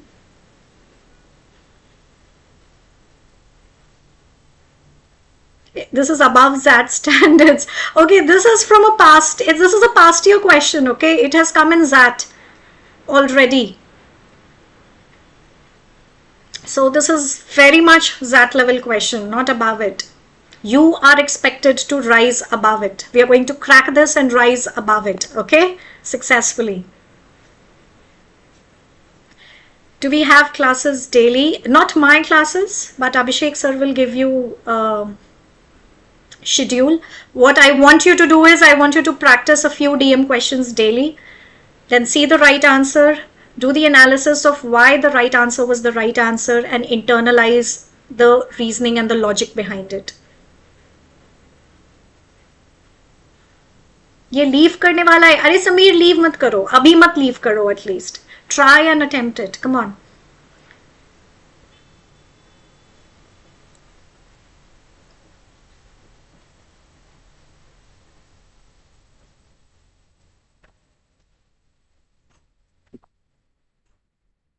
Okay, that was the last question. Okay, let's quickly then go through it. ऐसे इतनी जल्दी हार नहीं मानते हैं. After all, it's just people.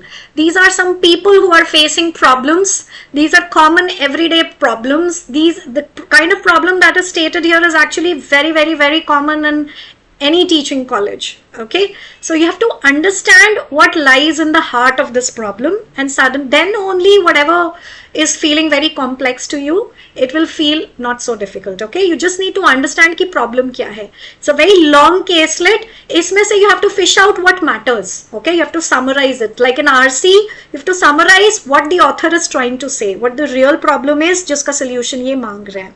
Okay, so what is it saying? A to Z is an engineering college.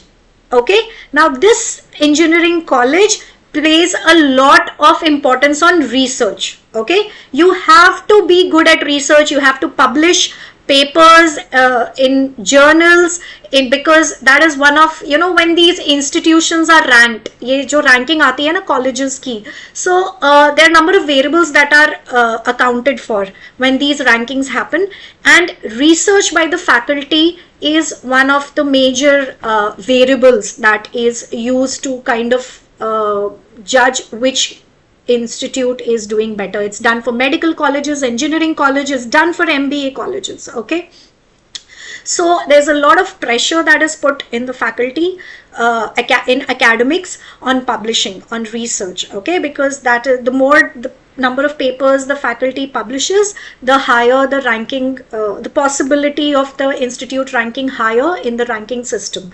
Okay, so similarly, A to Z wants its faculty to publish a lot of research. Okay, so they of course will want to hire people who have got a natural flair for research and publishing. So they have hired this new faculty, Aparna, 2 years ago, who's a PhD. Okay, so somebody who has done his PhD means they are already instinctively into research. They like doing research because PhD is all about that. Okay, so Aparna seems to be a very good potential candidate. She's joined 2 years ago. Now, after 3 years, their probation period ends. So what is probation period? Whenever you join a company, initially you are on probation. Now, probation is almost like doing a test drive. Okay, before buying a new bike, before buying a new car, you always want to see what it feels like to drive it, right? So you are kind of not sure whether you want to buy it and keep it forever, so you take it for a test ride, right?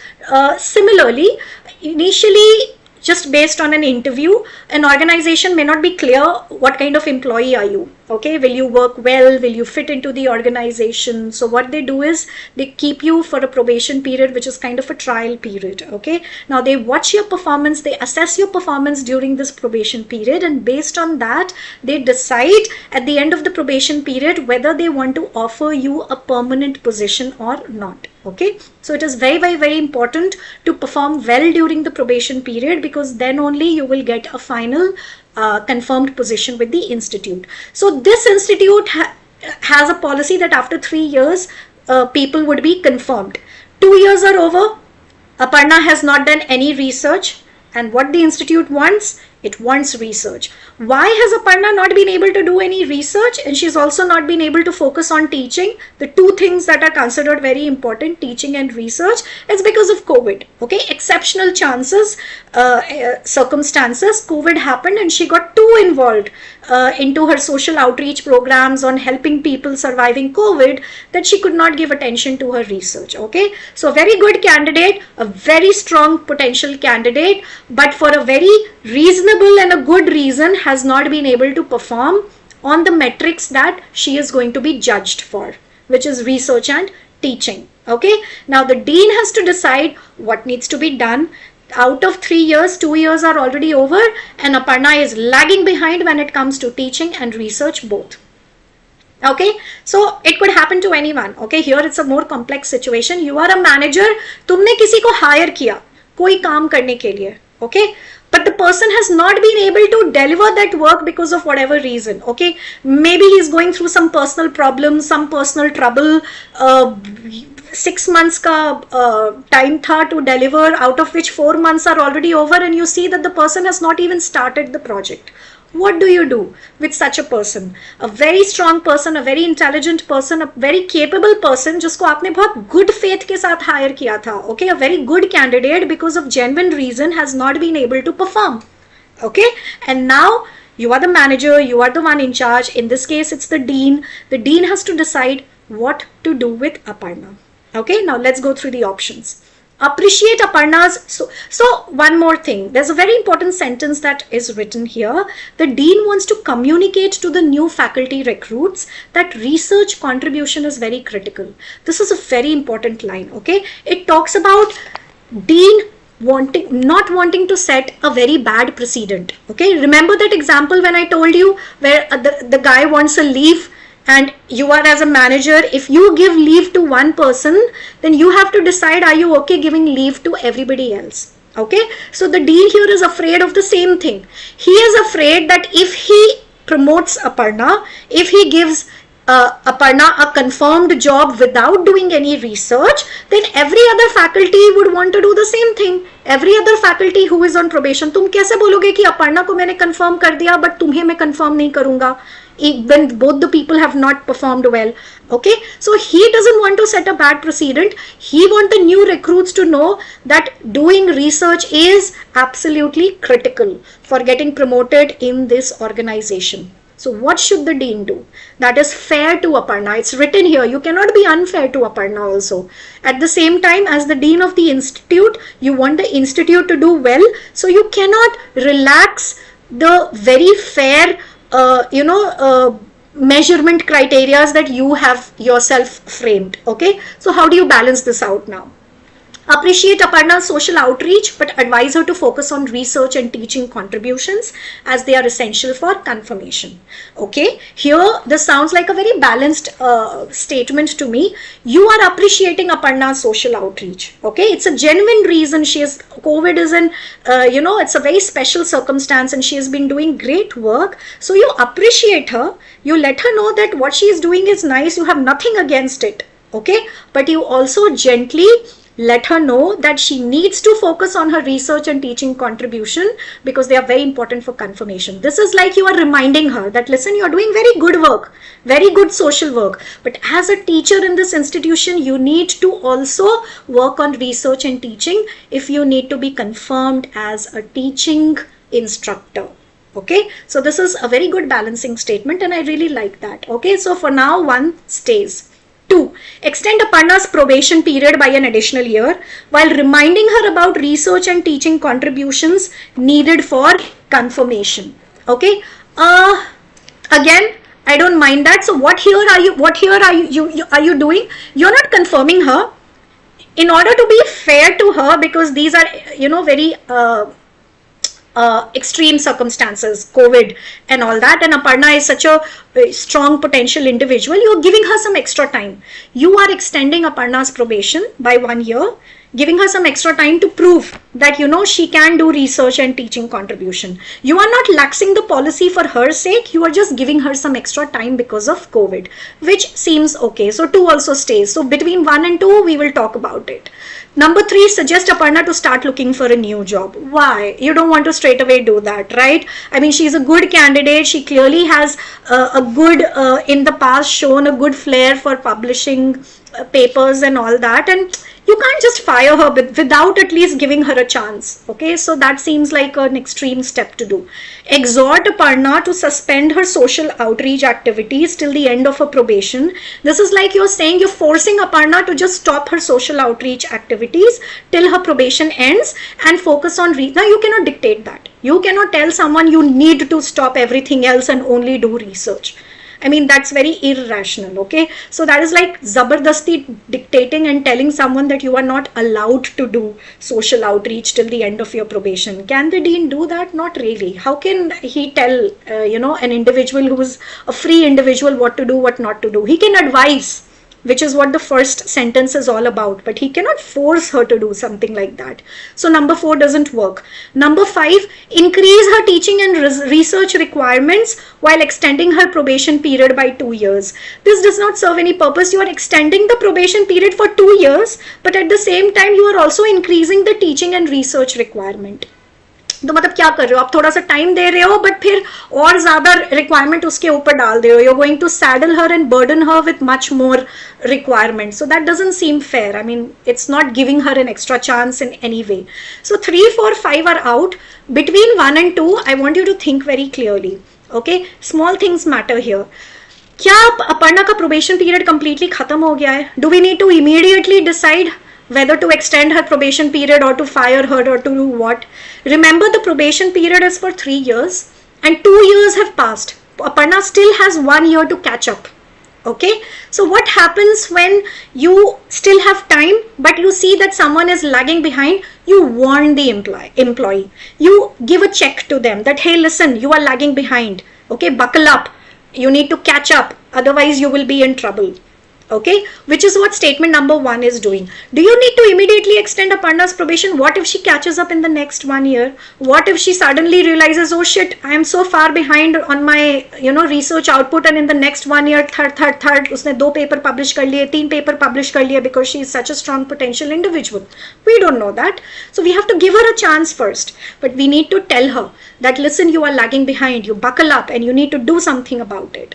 Okay, so extending probation should have been an option when 3 years are already over. But right now, all that you need as a manager is, you see somebody in your team is not performing as well as they should be performing, you call them and you give them a reality check that, listen, you are not performing well.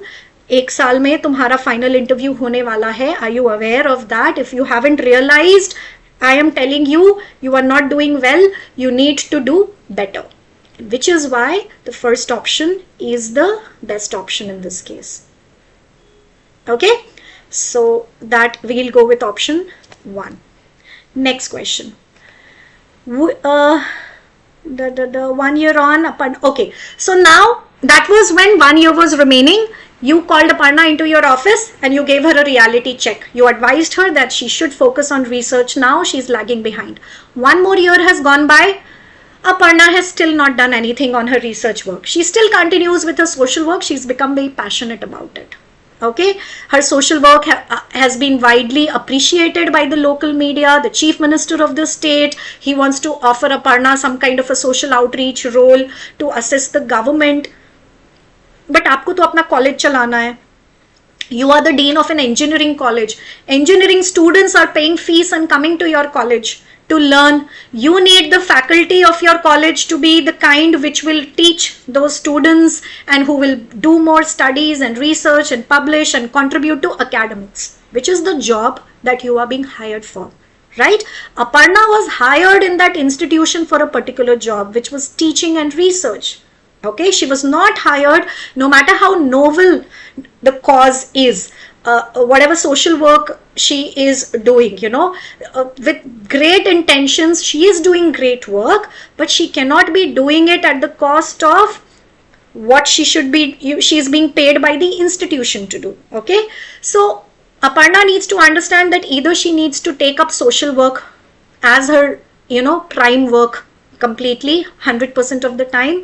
If she is going to be employed by the institution, it is fair to understand that you have to deliver on what you were hired for. Okay, so which of the following actions the dean is most sustainable given the circumstances? Okay, so what should the dean do which is most sustainable? We are looking for a long-term solution here, not a reactionary approach, something which is more balanced and long-term. Let's see. Confirm Aparna, but freeze her increments and promotions. Should the dean be confirming Aparna if she has not really done anything that she was hired for 3 full years? Should he confirm Aparna? What will he do with all the other faculties who are not performing well? Is he going to confirm all of them? Then what happens to the policy? Who will uphold the quality of the faculty that joins the institution? So confirming Aparna is out of the question. That sets a very bad precedent. Okay, you cannot, no matter how good the employee is, if they have consistently not performed for 3 years, you cannot confirm them. Okay, so confirming Aparna without any reason, without her showing any incentive from her side, is out of question. So number 1, cut it out. Offer to create a non-teaching position of outreach officer for Aparna. I mean, this is what the government is also trying to do, but why? You don't need an outreach officer. You are an engineering college, okay? Aparna needs to go and work for the government if that is what she wants to do. It is not your job to create a completely new role. Aparna is of value to your institution if she does good teaching and good research, okay? If she is doing anything else, she needs to join somewhere else where those skills are needed. Okay, for you the value of Aparna lies in her teaching skills and research skills, which is what you will be giving her salary for. Okay, as an engineering college, you don't need to create a new post for just one person. That sounds irrational. Offer Aparna 5-year contractual position, after which she has to leave irrespective of her contributions. Why? You are going to specially give her 5-year contractual position, and then irrespective of her contribution, you're going to force her to leave, even if she does well. That sounds strange. It is not fair to anyone. Okay. Extend Aparna's probation by 3 years and tell her that she would have to leave if her research and teaching do not improve in that period. Now, this sounds reasonable. You are giving her a chance because she is a strong candidate. Okay. But again, that chance is on certain conditions. Okay. The condition is that she has to perform after that. Only then she will get the confirmation. You want everybody to understand nobody is going to get confirmed position unless they perform. Okay.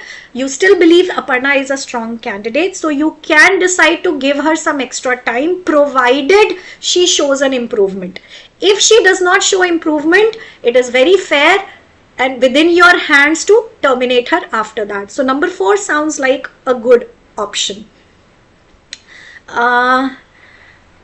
What is 5? Declare that Aparna's extraordinary achievement deserves to be treated exceptionally and confirm her. Again, confirming her, showing an exception just for Aparna when she has consistently not performed for 3 years does not seem okay.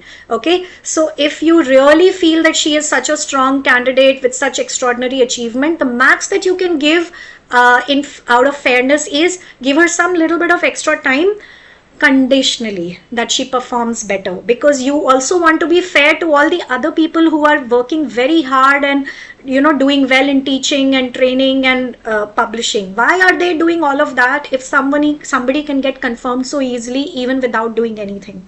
Okay, they would feel very demotivated. They would not want to work if Aparna got promoted just like that without doing anything. Okay, so you're going to give her a chance, but on certain fair conditions. So here number 4 is the correct answer. Last one. Which of the following actions by the dean will be most appropriate given the circumstances? Okay, so what are the circumstances? Aparna has given an interview in the local media where she has expressed her fear that the college maybe the college is going to fire her. Okay, so after that the academic council is after the dean to review the faculty confirmation policy. Okay, because they are afraid that there will be some backlash because of her going to the media. The dean, however, believes that any change in the policy will be a setback to the institute's aspiration of becoming a global leader in research. You feel there is nothing wrong in having a good policy, because as the dean of this college, what you want is the college to do better, which is absolutely right. Okay, now, but how will you handle this? That Aparna has gone to the media and says that, and Aparna is so popular, and with all the goodwill that she has accumulated after doing all the social work, people will be like, oh my God, she is going to get fired. Okay, so how do you handle this kind of a sensitive situation? Convey to Aparna that so Aparna is basically scared. Aparna is scared. She expresses her fear. Okay, this is kind of a reaction that she has done out of fear. Okay.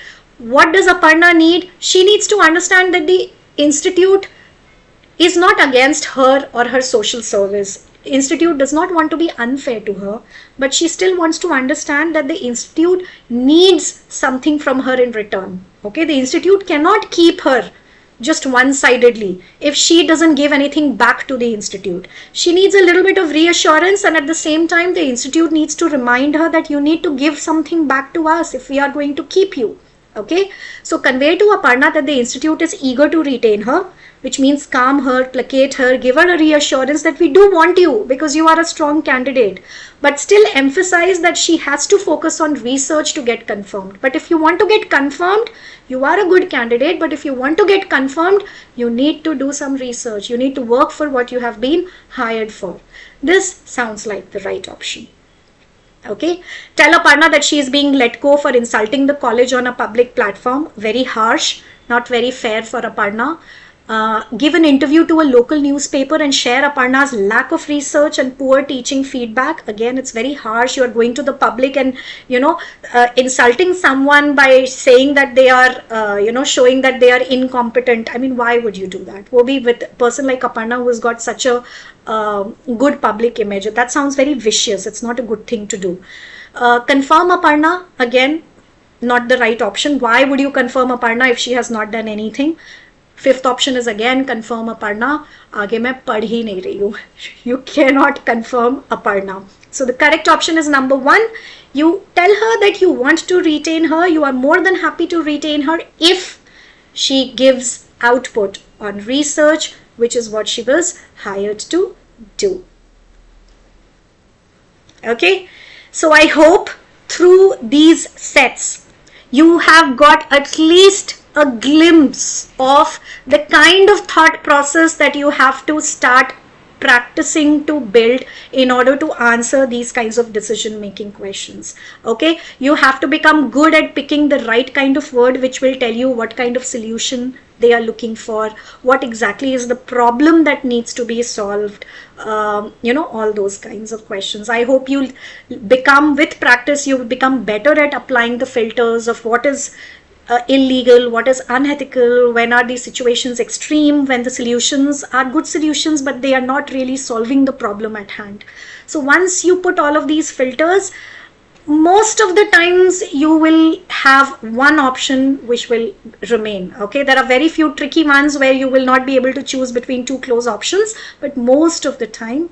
Why not 2 in previous question? How do we know if it's a new position? Which question, Pretzel, are you talking about? The second one? The second question of the set or the third one? Bas, we're almost done, Jerome. In another 1 minute or so, I'll be ending the class. So we are done for the sets today. I hope you learned something meaningful. What I want you to do is practice as many past year questions as possible. Again, every single time when you see the right answer, I want you to actively think why it is the right answer and internalize that logic. Okay? Come back to me with more questions as you do more and more of practice, and we will be touching on some different kinds of DM sets next time. A little bit more on ethics, a little bit more on different kinds of business making sets. Okay, so thank you so much. I really enjoyed taking the session, and I hope you're also going back gaining something from it. Okay, bye bye, good night.